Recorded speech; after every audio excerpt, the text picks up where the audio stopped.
Hello friends, আজকে আমরা পড়ব গেটারম্যান রিয়াকশান। এর দুটো পার্ট, একটা হ্যালোজিনেশন আর একটা ফরমাইলেশন। প্রথম আমরা পড়ব গেটারম্যান হ্যালোজিনেশন। বেনজিন ডায়াজোনিয়াম ক্লোরাইড একে যদি সিইউ এবং HCl দিয়ে রিয়াকশান করা হয় তাহলেই আমরা পাই ক্লোরোবেনজিন। এটা ঠিক স্যান্ডমেয়ার রিয়াকশানের মতো। স্যান্ডমেয়ার রিয়াকশানে আমরা CuCl ইউজ করেছিলাম, কিন্তু এক্ষেত্রে শুধুমাত্র সিইউ এবং HCl ব্যবহার করা হয়েছে। একইভাবে বেনজিন ডায়াজোনিয়াম ক্লোরাইডের সঙ্গে যদি কপার এবং হাইড্রোব্রোমিক অ্যাসিড HBr দিয়ে রিয়াকশান করি তখন আমরা পাই ব্রোমোবেনজিন। তাহলে এইভাবে গেটারম্যান হ্যালোজেনেশন রিয়াকশন ইউজ করে আমরা সহজেই ক্লোরোবেনজিন এবং ব্রোমোবেনজিন তৈরি করতে পারি। এবার আমরা পড়ব গেটারম্যান ফরমাইলেশন রিয়াকশান। অর্থাৎ ফেনলে যদি আমরা HCN এবং কনসেন্ট্রেট হাইড্রোক্লোরিক অ্যাসিডের প্রেজেন্সে যদি অ্যানহাইড্রাস জিঙ্ক ক্লোরাইড দিয়ে রিয়াকশান করি তখন আমরা দেখো ফেনলে ফরমাইলেশন হয়ে গেছে, অর্থাৎ একটা অ্যালডিহাইড গ্রুপ ঢুকে গেছে, দিয়ে প্যারাহাইড্রক্সি বেঞ্জালডিহাইড তৈরি হয়েছে। এটাকে বলছি আমরা গেটারম্যান ফরমাইলেশন। মূলত এই অ্যালডিহাইড গ্রুপ ঢুকানো, এটাকে বলছি আমরা ফরমাইলেশন। এর মেকানিজম দেখব আমরা। এবার আমরা যদি মেকানিজম দেখি, প্রথমে HCN এর সঙ্গে HCl এর রিয়াকশান হয়।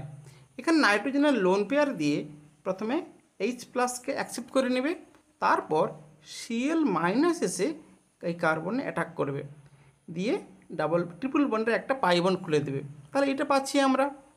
এরপর অ্যানহাইড্রাস জিঙ্ক ক্লোরাইড দিলে এটা একটা লুইস অ্যাসিড, ও কী করবে ক্লোরিনটাকে টেনে নেবে, করে গিয়ে নিয়ে কী করবে ZnCl4- করে ফেলবে, ডবল মাইনাস, আর এখানে এই এই ক্যাটায়নটা তৈরি করে ফেলবে। এবার এই ক্যাটায়ন তৈরি হওয়ার পর ফেনল কী করবে না অ্যারোমেটিক ইলেকট্রোফিলিক সাবস্টিটিউশনের মতো এখানে এই ক্যাটায়নে অ্যাটাক করবে। তারপর এখানে এই ক্যাটায়নটা রেজোনেন্স করে স্টেবিলাইজ করবে এবং ফাইনালি এটা আবার ডিপ্রোটনেশন হয়ে যাবে, হয়ে গিয়ে আমার এই ইমিন বন্ড তৈরি হয়েছে। এবার এই ইমিন বন্ডটা খুব সহজেই হাইড্রোলিসিস হয়ে যায় সিম্পল অ্যাকোয়াস সলভেন্টে রিয়াকশান করলে। অ্যাকোয়াস ওয়াটার দিলেই এই ডাবল বন্ড NH ওটা ভেঙে গিয়ে এই ফরমাইল বা অ্যালডিহাইড গ্রুপ তৈরি হয়ে যায়। তাহলে আমরা দেখলাম যে কী করে ফেনলে ফরমাইল গ্রুপ বা ফরমাইলেশন করতে পারি আমরা। এবার আসছি আমরা গেটারম্যান কোচ অ্যালডিহাইড সিনথেসিস।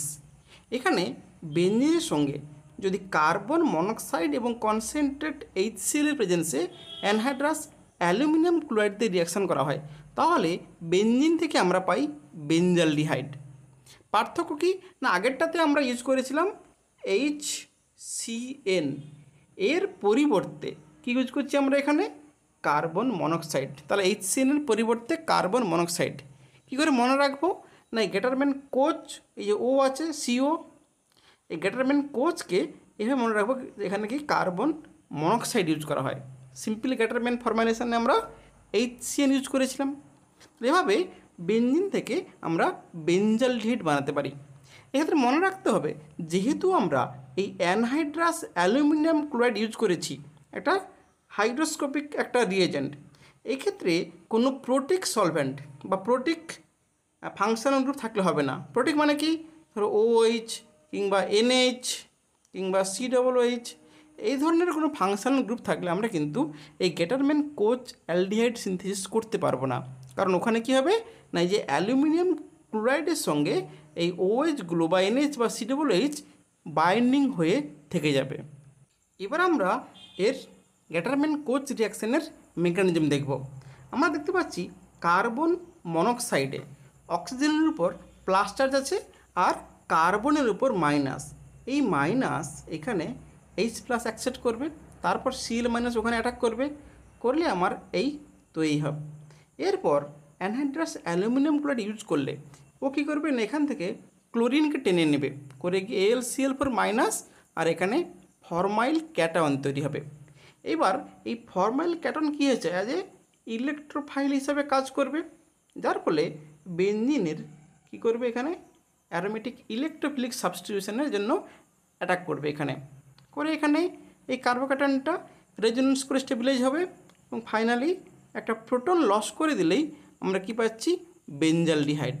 তাহলে গ্যাটারম্যান কোচ রিয়াকশনের মেকানিজম গ্যাটারম্যান ফর্মাইলেশনের মতো একই রকম মেকানিজম, জাস্ট ওখানে HCN ছিল, এখানে CO ইউজ করেছি, আর ওখানে অ্যানহাইড্রাস জিঙ্ক ক্লোরাইড ছিল, এখানে অ্যানহাইড্রাস অ্যালুমিনিয়াম ক্লোরাইড ইউজ করেছি।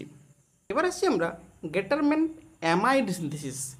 এই বেঞ্জিনে যদি আমরা এই অ্যামিন কন্টেনিং একটা COCl দিয়ে অ্যানহাইড্রাস অ্যালুমিনিয়াম ক্লোরাইড দিই, তাহলে এখানে দেখো আগের মতোই কী করবে না, Cl বের করে দিয়ে কার্বোক্যাটায়ন তৈরি করবে, সেখান থেকে এই যে বেঞ্জামাইড তৈরি হয়ে গেছে, এটা অ্যামাইড গ্রুপ। এটা তাহলে এভাবে গ্যাটারম্যান অ্যামাইড সিনথেসিস করে আমরা কিন্তু যে কোনো অ্যারোমেটিক অ্যামিন বা অ্যারোমেটিক গ্রুপ যেমন বেঞ্জিন, টলোইন এই ধরনের রিংয়ের মধ্যে আমরা অ্যামাইড গ্রুপকে ঢোকাতে পারছি। তাহলে এভাবে আজকে আমরা দেখলাম হ্যালোজিনেশন দেখলাম, ফরমাইলেশন দেখলাম এবং অ্যামাইড সিনথেসিস দেখলাম। তাহলে আজকে এটুকুই। Thank you.